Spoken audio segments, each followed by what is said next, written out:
નમસ્કાર દર્શક મિત્રો, હું સોનલ ત્રિવેદી. સંપૂર્ણ ન્યૂઝમાં આપનું સ્વાગત છે. જોઈએ આજના મુખ્ય સમાચાર. ટોકરિયા કતલખાનાના કસાઈઓ 3 દિવસના રિમાન્ડ ઉપર.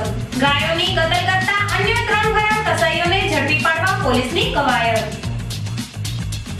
પાલનપુરમાં ભ્રૂણ મળવાના બનાવમાં આરોગ્ય તંત્રની અવળે પાટે તપાસ.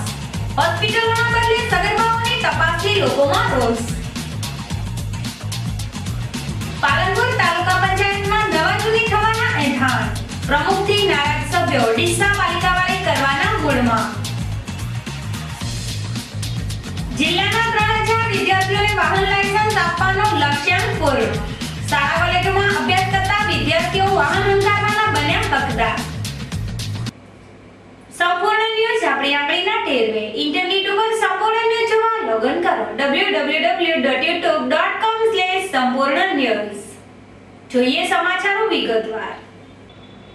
પાલનપુર તાલુકાના ટોકરિયા ગામે તબેલાની આડમાં કતલખાનું ચલાવતા 3 એસઆઈની પોલીસે ઝડપી પાડ્યા હતા.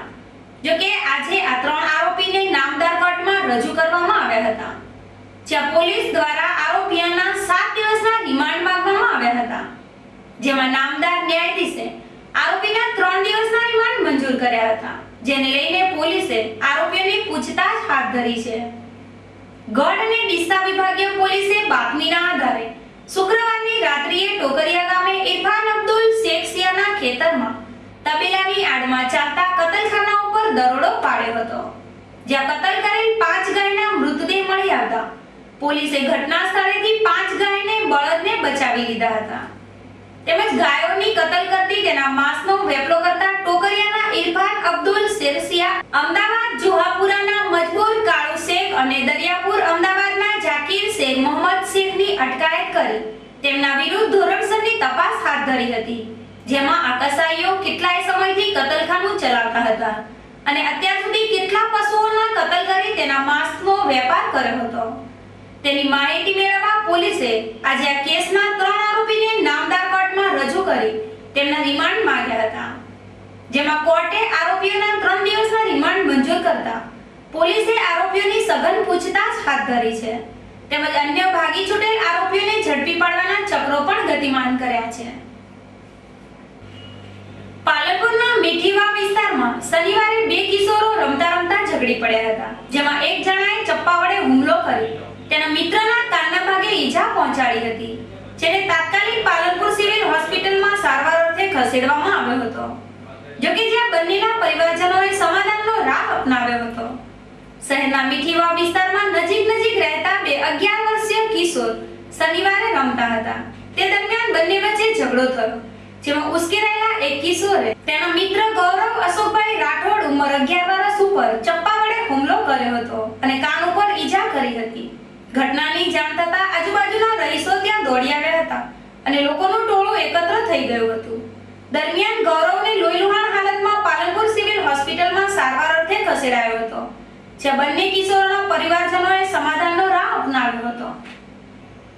પાલનપુરના ગણેશપુરા વિસ્તારમાં આવેલ શ્રી ઉમિયા વિદ્યા વિહાર સંકુલમાં ગત રાત્રે શાળાનો આનંદ વાર્ષિક મહોત્સવ યોજ્યો હતો.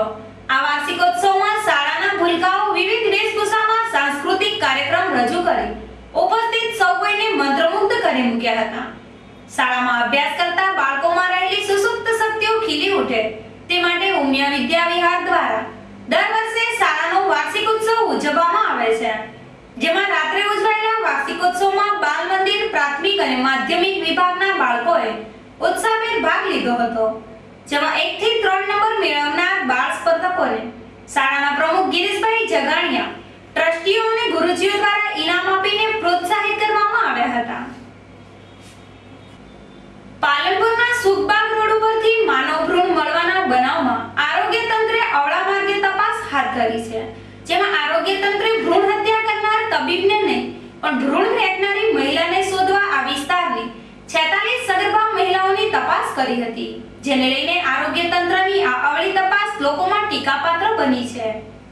ભ્રૂણ ત્યજવાના બનાવમાં મહિલાની સાથે તબીબો પણ કસૂરવાર હોય છે, ત્યારે પાલનપુરમાં 1 સપ્તાહ પહેલા મળેલા ભ્રૂણ મામલે પાલનપુર તાલુકાના હેલ્થ વિભાગના આ વિસ્તારની સગર્ભાઓની તપાસ કરી તપાસ અવળા માર્ગે ચડાવી છે, કેમ કે જો આરોગ્ય તંત્ર દ્વારા સગર્ભાઓની સાથે શહેરની ગાયનેક હોસ્પિટલોની તપાસ કરવામાં આવે તો ભ્રૂણ મામલે પરિણામ મળી શકે છે, જેને લઈને આરોગ્ય તંત્રે અંધારામાં ફાંફા મારવાના બદલે હોસ્પિટલોની તપાસ કરવાની જરૂર છે.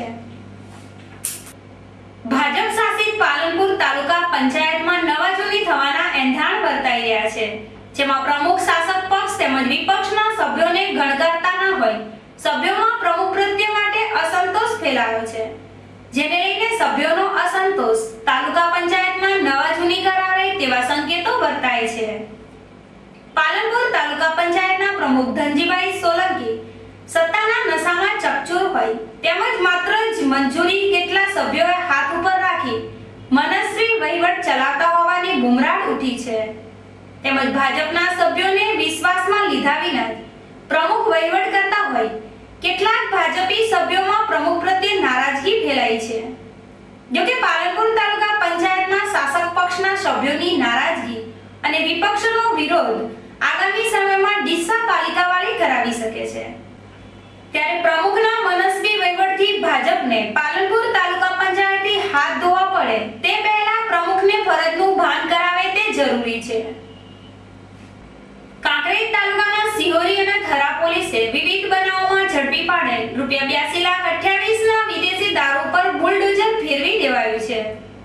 સિહોરી અને થરા પોલીસે પાછલા વર્ષોમાં અવારનવાર બાતમીના આધારે નાકાબંધી અને દરોડા દરમિયાન ઝડપી પાડેલ ₹82,58,500 ની 60,685 નંગ વિદેશી દારૂના જથ્થાનો નાશ કરવા નામદાર કોર્ટમાં આદેશ કર્યો હતો, જેના પગલે થરા અને સિહોરી પોલીસના કબજામાં રહેલ આ દારૂના જથ્થાનો કંબોઈ ગામે પસાર થતી બનાસ નદીના કિનારે નાશ કરવામાં આવ્યો હતો.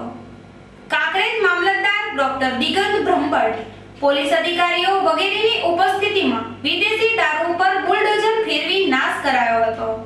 જોકે કંબોઈ ગામે દારૂનો નાશ કરવામાં આવતા વિપુલ માત્રાનો વિદેશી દારૂ અને પોલીસ કાફલાને જોઈને લોકોના ટોળા ઉમટ્યા હતા.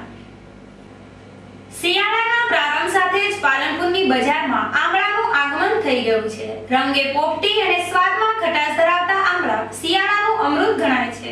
શિયાળાની ઋતુ દરમિયાન તંદુરસ્તીમાં સુધારો કરતા આમળા આયુર્વેદિકમાં પણ આ સારા મનાય છે, જેને લઈને લોકો શિયાળાની મોસમમાં આમળાનો ભરપૂર ઉપયોગ કરે છે.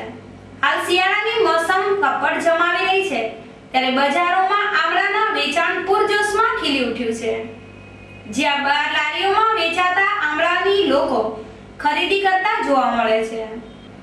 જોકે શિયાળાની ઋતુ ખોરાક કરવાની ઋતુ મનાય છે, જેને લઈને લોકો શિયાળાના અમૃત સમાન શ્રામબાવળની સાથે વટાણાની ખરીદીમાં પણ જોતરાય છે, જેને લઈને માર્કેટમાં હાલ વેપાર ધંધો જોરમાં ચાલી રહ્યો છે. કુદરતની કરામત એવા ઋતુચક્રમાં શિયાળામાં ઠંડી, ઉનાળામાં ગરમી અને ચોમાસામાં વરસાદ આ ત્રણેય મોસમ જનજીવન માટે તો લાભદાયી પુરવાર થઈ રહી છે, અને ક્યારેક કુદરતના કહેરના કારણે લોકોને ઋતુચક્રનો ભોગ બનવું પડતું હોય છે. જો કે ઋતુચક્ર સતત બદલાતું રહે છે, જેમાં ચોમાસું પૂરું થયા બાદ શિયાળો અને બાદમાં ઉનાળો એમ ચાલ્યા કરે છે, જે પ્રણાલીમાં હાલ કડકડતી ઠંડીનો અહેસાસ કરાવતા શિયાળાનો પ્રારંભ થયો હોય લોકો રાત્રિ તેમજ વહેલી પરોઢે શીતલહેરનો ચમકારો અનુભવી રહ્યા છે. આમ બનાસકાંઠામાં શિયાળાની ઋતુએ ધીમા પગલે આગમન કરતા લોકો ગરમ વસ્ત્રોના સહારે થઈ ગયા છે, જેમાં સાંજ ઢળતા ઠંડીનો ચમકારો વધતા ગામ શહેરોમાં લોકો તાપણી કરતા જોવા મળે છે, જેમાં શેરી મહોલ્લાના નાકે લોકો તાપણા કરી ઠંડીથી રાહત મેળવવા થયા છે. આમ શિયાળાના પ્રારંભે ઠંડીનો ચમકારો વર્તાતા લોકો ઠંડીથી બચવા અવનવા અખતરા અજમાવી ઠંડીથી રાહત મેળવી રહ્યા છે. શાળા કોલેજમાં અભ્યાસ કરતા વિદ્યાર્થીઓ પણ ટ્રાફિક નિયમના દાયરામાં રહીને વાહન હંકારી શકે તે માટે રજાના દિવસે વિદ્યાર્થીઓને વાહન લાયસન્સ આપવાનું અભિયાન યુવા નેતા હરેશ ચૌધરીના પ્રયત્નોથી પાલનપુરની આરટીઓ કચેરી ખાતે હાથ ધરવામાં આવ્યું હતું, જેમાં દર શનિ રવિની રજાએ પાલનપુર, ડીસા, વાવથરા સહિત જિલ્લાના વિદ્યાર્થીઓ વાહન ચાલકોને લાયસન્સ આપવાના કાર્યક્રમ યોજવામાં આવતા હતા. જે અભિયાનમાં આજે પોલીસ અને આરટીઓ વિભાગની મહેનતથી 3000 વિદ્યાર્થીઓને વાહન લાયસન્સ આપવાનો લક્ષ્યાંક પૂર્ણ કરવામાં આવ્યો છે. આમ ગુજરાત સરકારના મંત્રી શંકરભાઈ ચૌધરીના વિદ્યાર્થી નિર્ણય અને યુવાન નેતા હરેશ ચૌધરીના પ્રયત્નોથી જિલ્લાના 3000 વિદ્યાર્થી વાહન હંકારવાના હકદાર બન્યા છે. ફરી એક નજર આજના મુખ્ય સમાચાર ઉપર. ટોકરિયા કતલખાનાના કસાઈઓ 3 દિવસના રિમાન્ડ ઉપર. ગાયોની કતલ કરતા અન્ય 3 ફરાર કસાઈઓને ઝડપી પાડવા પોલીસની કવાયત. પાલનપુરમાં ભ્રૂણ મળવાના બનાવમાં આરોગ્ય તંત્રની અવળે પાટે તપાસ. હોસ્પિટલોના બદલે સગર્ભાઓની તપાસથી લોકોમાં રોષ. પાલનપુર તાલુકા પંચાયતમાં નવા જૂની થવાના એંધાણ. પ્રમુખથી નારાજ સભ્યો ડીસા પાલિકાવાળે કરવાના મૂડમાં.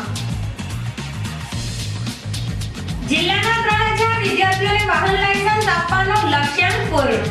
શાળા કોલેજોમાં અભ્યાસ કરતા વિદ્યાર્થીઓ વાહન હંકારવાના બન્યા હકદાર.